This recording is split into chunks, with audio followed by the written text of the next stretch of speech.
So this video I am making to make you explain that what is ideal solution and what is non-ideal solution. Actually, ideal solutions are those which obey Raoult law. Okay. So definition लिख दे रहा हूँ मैं. Solutions which obey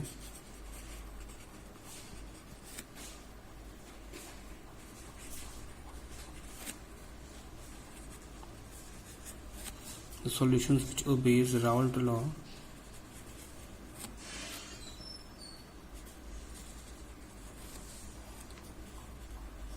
over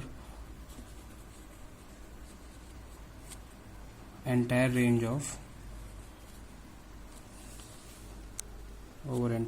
of concentration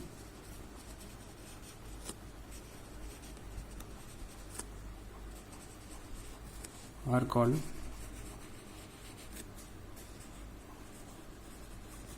ideal solution.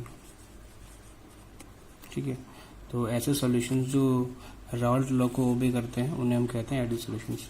अब Raoult law का मतलब होता है जैसे कि हमारे पास में दो कंपोनेंट हैं ए एंड बी हैं. जैसे ए कंपोनेंट है, ये कंपोनेंट ए है, तो इस वाले केस में जो इसका जो पार्शियल प्रेशर होगा P A that will be equal to P A not X A. मतलब जो पार्शियल प्रेशर ए वाले का होगा वो प्रोडक्ट होगा प्योर कंपोनेंट का प्रेशर और उसका मोल फ्रैक्शन का. उसी तरीके से जो पी बी होगा that is also equal to P B not X B. ठीक है ना. जो पार्शियल प्रेशर बी वाले को होगा that will be also equal to multiplication of pressure of pure component and its mole fraction. उसके बाद में जैसे कि इसमें एक बात और आपको बता दें, जैसे हमारे पास में यहाँ पर एक कंटेनर में लिक्विड है, मान लेता हूँ ए लिक्विड है ये. ठीक है, उसके बाद में यहाँ पर एक और कंटेनर है, इसमें बी लिक्विड है. अच्छा, क्योंकि ये ए लिक्विड है तो इसमें और सारे पार्टिकल्स होंगे वो ए टाइप के होंगे और इसमें जो इंटरेक्शन होगा वो ए टाइप का होगा. और जो बी लिक्विड है अपना, इसमें जो इंटरेक्शन होगा वो बी टाइप का इंटरेक्शन होगा. ठीक है ना. अब सपोज मैंने इन दोनों को मिला दिया आपस में. इन दोनों को मिलाने के बाद में बन गया है सॉल्यूशन, और सॉल्यूशन में एक नया फोर्स डेवलप हुआ जिसको हम बोलेंगे ए बी इंटरेक्शन. ठीक है ना, इसको कहेंगे A B interaction. A B तरह का फोर्स डेवलप हुआ क्योंकि मैंने दोनों को मिला दिया इसलिए. ठीक है. अब इसमें खास बात यह है कि जो आइडियल सॉल्यूशंस होते हैं उसमें जो ए बी ये जो फोर्स यहाँ पे डेवलप हुआ है वो इसके जैसा और इसके जैसा ही है. ना तो इससे ये जो फोर्स है ना तो ये इससे कमज़ोर है ना तो इससे स्ट्रांगर है. ठीक है ना. मतलब जो ए बी इंटरेक्शन है, जो भी ए बी इंटरेक्शन है, A B interaction is similar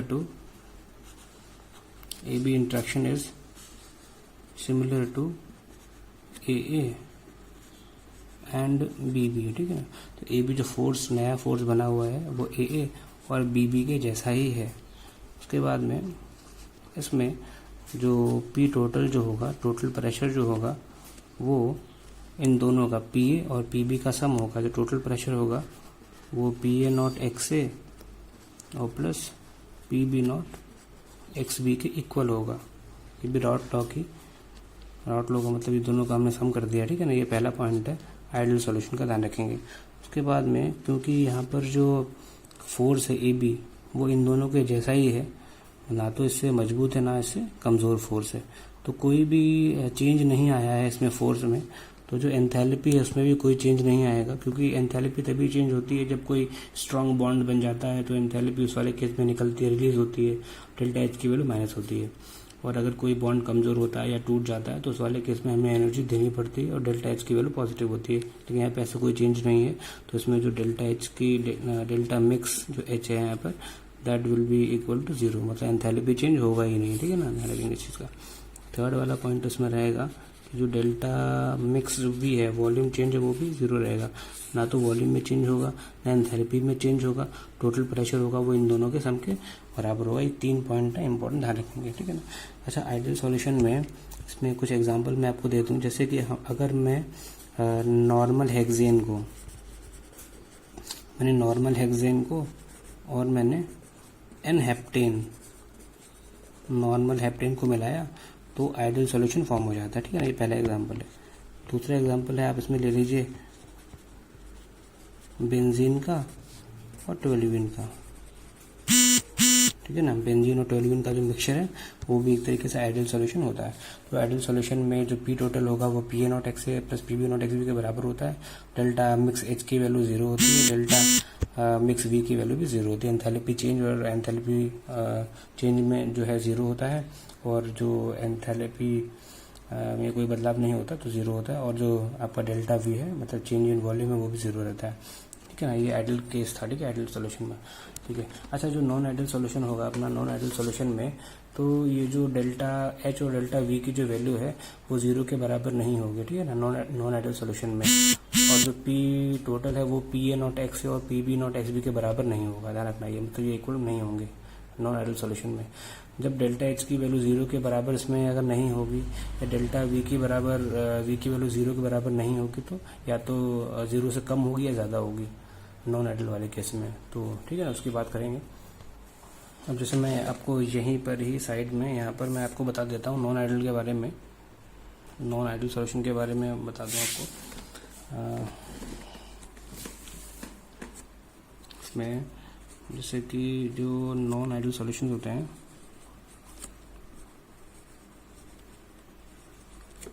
non ideal solutions होते हैं जो ये they do not obey राल्ट्स law, ठीक है, राल्ट लॉ को ओबे नहीं करते हैं, ठीक है ना। इसका मतलब ये हुआ कि जो पी ए होता है वो पी ए नॉट एक्स ए के बराबर नहीं होता है, और जो पी बी होता है वो भी P B not X B के बराबर नहीं होता, ध्यान रखेंगे, ठीक है ना। उसके बाद में इन्हें हम कहते हैं नॉन आइडियल सॉल्यूशन। ये दो तरह के होते हैं, एक होता है पॉजिटिव और एक होता है नेगेटिव, ठीक है ना। अब जैसे कि पॉजिटिव नेगेटिव कैसे होता है मैं आपको बता रहा हूँ। जैसे अभी ये पी ए की जो वैल्यू है वो पी ए नॉट एक्स के बराबर नहीं है। अब इसके बराबर नहीं है तो क्या है, मतलब या तो इससे ज़्यादा है या तो इससे कम है। और दूसरी बात होती है कि जो नॉन आइडियल सॉल्यूशन में तो डेल्टा मिक्स एच की वैल्यू होती है वो 0 के बराबर नहीं होती है। अब 0 के बराबर नहीं होती है इसका मतलब या तो 0 से ज़्यादा होती है या 0 से कम होती है।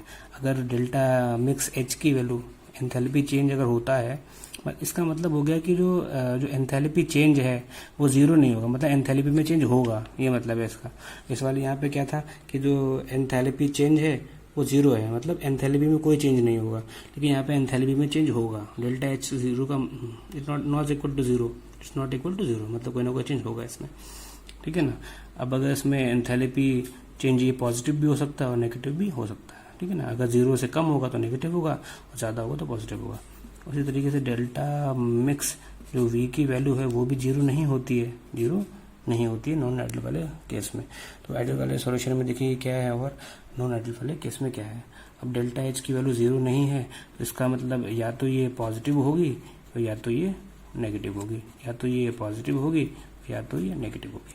तो नॉन आइडियल सॉल्यूशन राल्ट लॉ को फॉलो नहीं करते हैं, ये इसके बराबर नहीं होता है, ठीक है ना। अब ये जो प्रेशर है वो इसके बराबर नहीं होता है, इसका मतलब ये जो प्रेशर या तो इससे ज़्यादा होता होगा या इससे कम होता होगा, वो हम आगे बढ़ेंगे। इसमें दो केस होते हैं, डेल्टा एच की वैल्यू भी 0 नहीं होती है, मतलब या तो 0 से ज़्यादा होगी तो पॉजिटिव होगा या 0 से कम होती होगी, ये चीज़ है, ठीक है ना। तो नॉन आइडियल सॉल्यूशन दो तरह के होते हैं, एक आपका होता है पॉजिटिव डेविएशन शो करता है, एक होता है नेगेटिव डेविएशन, की बात करेंगे, ठीक है। तो ये जैसे मैंने आपको बताया था कि जो नॉन आइडियल सॉल्यूशन होते हैं दो तरह के होते हैं, तो एक शो करेगा पॉजिटिव डेविएशन, एक शो करेगा नेगेटिव डेविएशन, ठीक है। इसको मैं समझा दे रहा हूँ उसमें आपको। जैसे इस वाले केस में पॉजिटिव वाले केस में जो पॉजिटिव वाले केस में क्या होगा, इसमें जो ए पार्ट है कि जो पी टोटल होगा, जो टोटल प्रेशर होगा, जो पी टोटल होगा, जो इसकी जो वैल्यू होगी वो P A not X A और plus P B not X B से ज़्यादा होगी, पी टोटल जो होगा वो ज़्यादा होगा, ठीक है ना, ध्यान रखेंगे इस वाले केस में। और जैसे इसमें एक एग्जांपल मैं आपको बता दूं, जैसे कि हमारे पास में एक लिक्विड है, यहाँ पर ए लिक्विड है, ठीक है ना। तो इसमें फोर्सेस ए टाइप फोर्सेस है, यहाँ पर एक बी लिक्विड है, इसमें जो फोर्सेस है वो बी टाइप के फोर्सेस है, ठीक है ना। अब इन दोनों को हमने मिला दिया, दोनों को जैसे ही मिलाया तो सॉल्यूशन बना, इसमें जो फोर्स आ गया वो, ठीक है ना, ए बी दोनों को मिला दिया मैंने, ठीक है। तो इसमें जो नया फोर्स बना है वो ए बी टाइप का फोर्स बन गया। अब ये जो फोर्स है यहाँ पर ये वीकर होना चाहिए, ठीक है ना। पॉजिटिव डेविएशन में ये जो फोर्स होना चाहिए वो वीकर होना चाहिए, तो ध्यान रखेंगे, ठीक है। इस वाले केस में जो ए बी इंट्रैक्शन होता है, A B interaction is weaker than A and B B interaction, ठीक है ना। तो जो नॉन आइडियल सॉल्यूशन है, इसमें जो फर्स्ट वाला केस है, इसमें जो ए बी इंट्रैक्शन होगा वो वीकर होगा, ठीक है। जैसे हमारे पास दो लिक्विड थे, मैंने दोनों को मिला दिया आपस में और सॉल्यूशन बना लिया। अब जो नया फोर्स बना है वो कमजोर है, वो वीकर है। अच्छा, वीकर है तो जब वीकर होगा, फोर्स जब कमजोर होगा इसके बीच में, तभी तो जल्दी से बॉयल होगा लिक्विड, और जल्दी से बॉयल होगा तो ज़्यादा वेपर्स बनाएगा, तभी जो पी टोटल होगा ज़्यादा होगा। मतलब जो टोटल वेपर प्रेशर होगा इस वाले केस में वो इसके बराबर नहीं होगा, इन दोनों के, इससे ज़्यादा होगा, ठीक है ना, पहला केस में। अच्छा, क्योंकि इसमें जो बॉन्ड है यहाँ पर, ए बी इंट्रैक्शन है, ये वी कमजोर है यहाँ पर, तो जब कभी भी बॉन्ड कमजोर होता है तो एनर्जी एब्जॉर्ब होती है, ठीक है ना। तो यहाँ पर जो बी वाला पार्ट इंपॉर्टेंट पॉइंट ध्यान रखेंगे कि जो डेल्टा मिक्स है यहाँ पर, डेल्टा मिक्स जो एच है एंथैल्पी में इसमें चेंज होगा, ठीक है ना। और होगा तो इसका मतलब ये हुआ कि जो इसकी वैल्यू आएगी वो क्या आएगी, दैट विल बी पॉजिटिव, ठीक है ना। पॉजिटिव डेविएशन में सारी चीज़ें पॉजिटिव होंगी, क्योंकि इसमें याद दे रहा हूँ मैं, कौन सा प्रोसेस है, एंडोथर्मिक है, ठीक है ना, एंडोथर्मिक प्रोसेस होता है, ठीक है ना, ध्यान रखेंगे इसे। तो इस वाले केस में जो डेल्टा एच की वैल्यू होगी पॉजिटिव होगी, एनर्जी एब्जॉर्ब होगी। और जो सी वाला केस है, इसमें जो डेल्टा जो मिक्स होगा, वॉल्यूम होगा, उसकी वैल्यू भी क्या होगी, पॉजिटिव होगी, एक चीज़ है। अब इसमें एग्जांपल में आपको एक एग्जांपल ध्यान, मतलब और भी एग्जांपल बुक में दिए बहुत सारे, लेकिन एक बता रहा हूँ मैं आपको। जैसे कि हमारे पास में, मेरे पास में भी इथेनॉल था, ठीक है ना। अच्छा, इथेनॉल में मैंने इसमें मिला दिया एसीटोन। आप सभी को मालूम है कि जो इथेनॉल होता है इसमें हाइड्रोजन बॉन्डिंग पाई जाती है, ठीक है ना। लेकिन जैसे ही मैंने इसमें एसीटोन मिला दिया तो इसकी जो हाइड्रोजन बॉन्डिंग थी वो टूट जाएगी, वो ब्रेक हो जाएगी हाइड्रोजन बॉन्डिंग। और हाइड्रोजन बॉन्डिंग टूटने की वजह से, ठीक है, तो जो आपकी जो उसके लिए एनर्जी चाहिए होगी, हमें हीट चाहिए होगी एनर्जी, तो इसलिए डेल्टा एच की वैल्यू क्या होगी, पॉजिटिव होगी। तो ये ध्यान रखेंगे, ये आपका था पॉजिटिव डेविएशन, ठीक है ना। वहीं अगर बात करते हैं नेगेटिव वाले केस में, नेगेटिव डेविएशन भी समझ लो, ये भी इम्पोर्टेंट टेस्ट भी पूछा जाता है आपसे। इसमें जो पी टोटल होगा, टोटल प्रेशर जो होगा, इसकी value P A not X A और plus P B not X B के बराबर तो होनी नहीं है, क्योंकि नॉन आइडियल सॉल्यूशन है। तो क्या होगी, या तो कम या ज़्यादा होगी, ठीक है ना। तो इस वाले केस में ये जो होगा वो क्या होगा, कम होगा। तो पी टोटल होगा वो कम होगा इससे, ठीक है ना। अब इस वाले केस में एक एग्जांपल देकर बताता हूँ। जैसे अपने पास में ये ए लिक्विड है, इसमें जो फोर्स है वो कौन सा, ए टाइप है, ठीक है ना। यहाँ पर जो लिक्विड है बी, इसमें जो फोर्स है वो कौन सा, बी बी टाइप का फोर्स है, ठीक है ना। अब इन दोनों को मिला लिया मैंने, तो नया सॉल्यूशन बन गया। इसमें फोर्स कौन सा आ गया, ए बी टाइप। अब ए बी टाइप का जो फोर्स बनेगा ये उन्हीं लिक्विड में होगा जिसमें इन दोनों को मिलाने पे जो फोर्स है वो कैसा हो जाए, स्ट्रांग हो जाए, फोर्स स्ट्रांग हो जाए, ठीक है ना। अब फोर्स स्ट्रांग हो गया इन दोनों के बीच में, मतलब लिक्विड दोनों थे, फोर्स स्ट्रांगर है। फोर्स स्ट्रांगर होता है तो बॉइलिंग पॉइंट ज़्यादा होता है, जब बॉइलिंग पॉइंट ज़्यादा होता है तो वेपर प्रेशर क्या होता है, कम हो जाता है, ठीक है ना। तो पी टोटल होगा वो कम हो जाएगा, ध्यान रखेंगे इस चीज़ का। और स्ट्रांग बॉन्ड बना है तो एनर्जी क्या होगी, इसमें रिलीज होगी। जब कभी भी नया बॉन्ड बनता है या स्ट्रांग बॉन्ड बनता है तो एनर्जी निकलती है, तो डेल्टा एच की वैल्यू क्या होगी, नेगेटिव होगी। सिंपल बात है, ठीक है। इसमें तो इस वाले केस में लिख दे रहा हूँ मैं यहाँ पर, जो ए बी इंट्रैक्शन होगा, ए बी इंट्रैक्शन है, A B interaction is stronger, A B interaction is stronger than A and B B, ठीक है ना। उसके बाद में जो ये तो आपकी ए चीज़ हो गई, पहली चीज़, ठीक है ना। एक तो ये चीज़ हो गई, तो ये ए पॉइंट लिख लेंगे, ये वाला अपना बी पॉइंट लिख लीजिए इसको आप, और जो एक पॉइंट और नोट कर लीजिए यहाँ पर, इसको बी कर लीजिए, इसको ऐसे छोड़ दीजिए, पॉइंट लिख लेना, पॉइंट बना करके नोट कर लीजिएगा इसको। अच्छा, इस वाले केस में बी वाले पॉइंट में जो, क्योंकि एनर्जी इस वाले केस में निकल रही है, क्योंकि ये बॉन्ड स्ट्रांग बन रहा है तो एनर्जी निकलेगी। तो डेल्टा जो मिक्स होगा यहाँ पर एच होगा, इसकी वैल्यू क्या आएगी, नेगेटिव आएगी, ठीक है ना। और सी पॉइंट ध्यान रखेंगे, तो डेल्टा जो मिक्स होगा, वॉल्यूम चेंज है वो भी क्या होगा, नेगेटिव, मतलब वॉल्यूम थोड़ा सा क्या होगा, घट जाएगा, डिक्रीज हो जाएगा। अब जैसे इसमें एग्जांपल में आपको एग्जांपल लिख लेते हैं। इसमें एग्जांपल जैसे अपने पास में इसमें एग्जांपल आप ले लीजिए, जैसे कि एसीटोन ले लिया, ठीक है। मैंने, मेरे पास एसीटोन था पहले, और एसीटोन में मैंने मिला दिया क्लोरोफॉर्म, ठीक है ना। एसीटोन में क्या मिला दिया, क्लोरोफॉर्म मिला दिया, ठीक है ना। अच्छा, एसीटोन में पहली बात इसमें कोई हाइड्रोजन बॉन्डिंग नहीं होती, ठीक है ना। तो जैसे ये मैंने लिखा हुआ है CH3, C डबल बॉन्ड हो और यहाँ पर भी CH3, ठीक है ना। अब मीथ 3 कार्बन है तो ये आप समझ रहे होंगे प्रोपेनॉन है, ठीक है ना। मीथ प्रोपेनॉन है, इसको मेस्टोन बोलते हैं। और ये अपना ये CH और Cl और Cl, ये CHCl3 मतलब क्लोरोफॉर्म है, ठीक है ना। लेकिन जैसे ही आप एस्टोन में इसको मिलाएंगे तो इसका O और इसका H ये मिल जाएगा और क्या बना लेगा, हाइड्रोजन बॉन्डिंग। और हाइड्रोजन बॉन्डिंग एक मजबूत बॉन्डिंग बन जाएगी और मजबूत बॉन्डिंग बनने की वजह से तो जो एनर्जी है वो रिलीज होगी, तो डेल्टा H मिक्स की वैल्यू क्या होगी, नेगेटिव होगी, वॉल्यूम भी कम हो जाएगा। तो ये आपका नॉन आइडियल सॉल्यूशन था। एक शो करता है पॉजिटिव डेविएशन, एक होता है नेगेटिव डेविएशन। इनके एग्जांपल नोट कर लेंगे और इनके आप लोग याद कर लेंगे इनको, ठीक है। इंपॉर्टेंट पूछे भी जाते हैं ये। तो एक टॉपिक और छोटा सा है अपना, उसको मैं पूरा कर लेते हैं। एज़ोट्रॉप्स के बारे में बता दूँ आपको। तो एज़ोट्रॉप्स होते हैं, इनको हम कहते हैं कांस्टेंट बॉइलिंग लिक्विड, ठीक है। They are also known as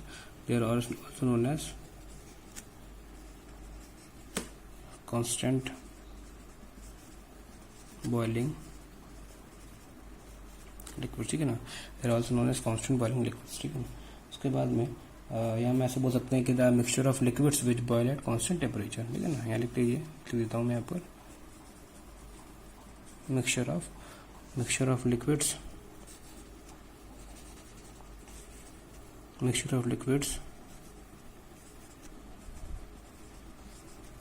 which boils at constant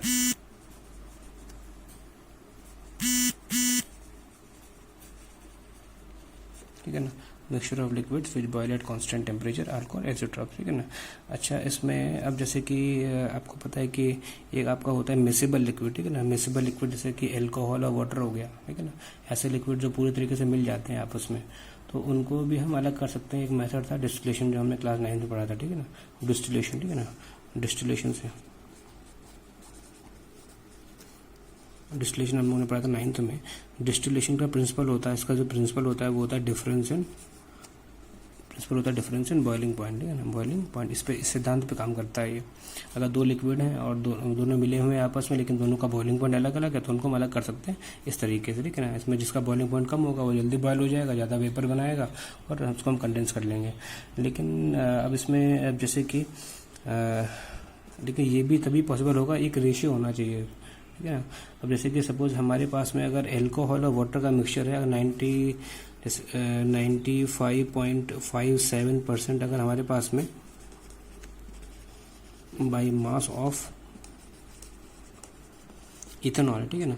95.57% by mass of ethanol है हमारे पास में। इसका मतलब लगभग आपका 4 पॉइंट कितना माइनस कर दिया 100 में से इसको, तो 4 पॉइंट लगभग 4.43 के करीब आपका वाटर बचा हुआ है, ठीक है ना। मिक्सचर है, मतलब इतना परसेंट लगा हुआ है इसमें, बाई मास लिखा हुआ है, तो इतना परसेंट तो आपका एल्कोहल हो गया, इथेनॉल हो गया, बाकी बचा हुआ वाटर हो गया। तो अगर ऐसा होता है तो इस वाले केस में ये बन गया एज़ोट्रॉप, ठीक है ना। अगर 95.57% आपका एल्कोहल होता है और बाकी रेस्ट आपका वाटर होता है, तो उसको हम कहेंगे एज़ोट्रॉप, ठीक है ना। क्योंकि अब हम उसको डिस्टिलेशन से अलग नहीं कर सकते, ध्यान रखना ये, ठीक है ना। ये भी इंपॉर्टेंट पॉइंट है। एज़ोट्रॉप्स जो होते हैं they can not be separated, ठीक है ना। Azotrops can't be separated by distillation, उनको भी हम अलग नहीं कर सकते डिस्टिलेशन से। ये भी इंपॉर्टेंट पॉइंट, ध्यान रखेंगे चीज़ का, ठीक है ना। अब ये दो तरह का होता है, एक होता है मिनिमम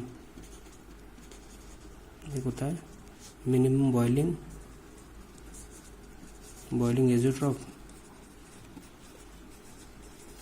एक होता है मैक्सिमम बॉइलिंग। तो मिनिमम लिखा है मिनिमम बॉइलिंग, तो जब कभी भी बॉइलिंग पॉइंट मिनिमम होता है तो उस समय वेपर प्रेशर बहुत ज़्यादा हो जाता है, मैक्सिमम होता है। तो ऐसा लिक्विड्स का मिक्सचर जो शो करता हो पॉजिटिव डेविएशन, ठीक है ना। यहाँ लिख दे रहा हूँ मैं, mixture of liquids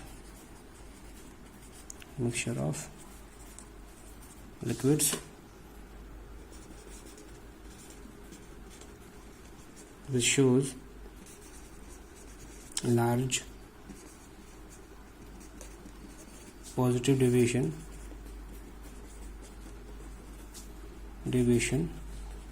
from Raoult law forms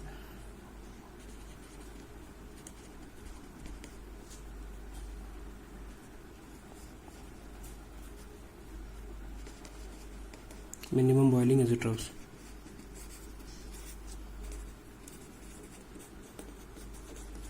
ठीक है ना, चीज़ है। जैसे कि इसी को समझा देता हूँ। अब जैसे कि हम अपने पास में एल्कोहल और वाटर का मिक्सचर है, ठीक है ना।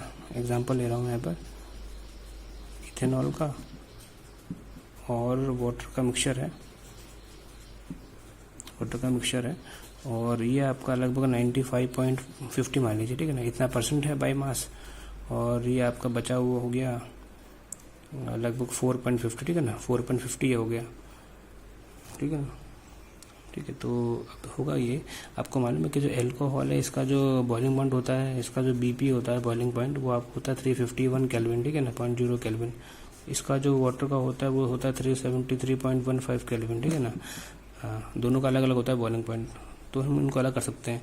लेकिन क्योंकि जब ये इस रेशियो में आ जाए, ये इतना परसेंट हो, ये इतना परसेंट हो जाए, ये बाई मास है, बाई मास, ठीक है ना।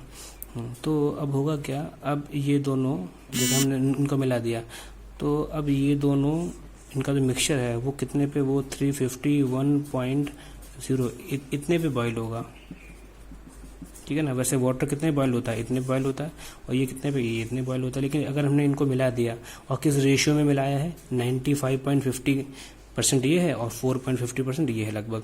तो अब ये दोनों का मिक्सचर है वो ना तो इस पे बॉयल होगा ना इस पे, वो 351 पे बॉयल होगा, ठीक है ना। मतलब जो मिनिमम वाला है उस पे बॉयल होगा, तो तभी इसको कहते हैं मिनिमम बॉइलिंग एजिट्रॉप।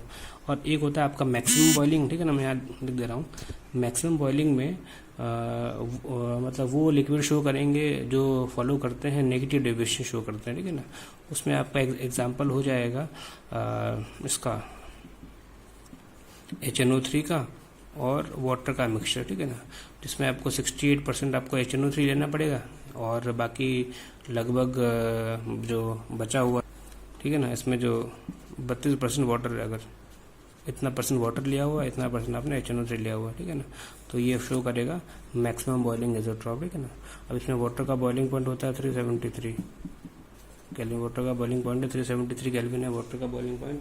और जो आपका HNO3 है, उसका बॉइलिंग पॉइंट होता है आपका 359 लगभग, ठीक है, उसका होगा 359। लेकिन जो मिक्सचर है ये बॉयल होगा लगभग 393 पे, ये बॉयल होगा आपका लगभग 393 केल्विन पे, ठीक है ना।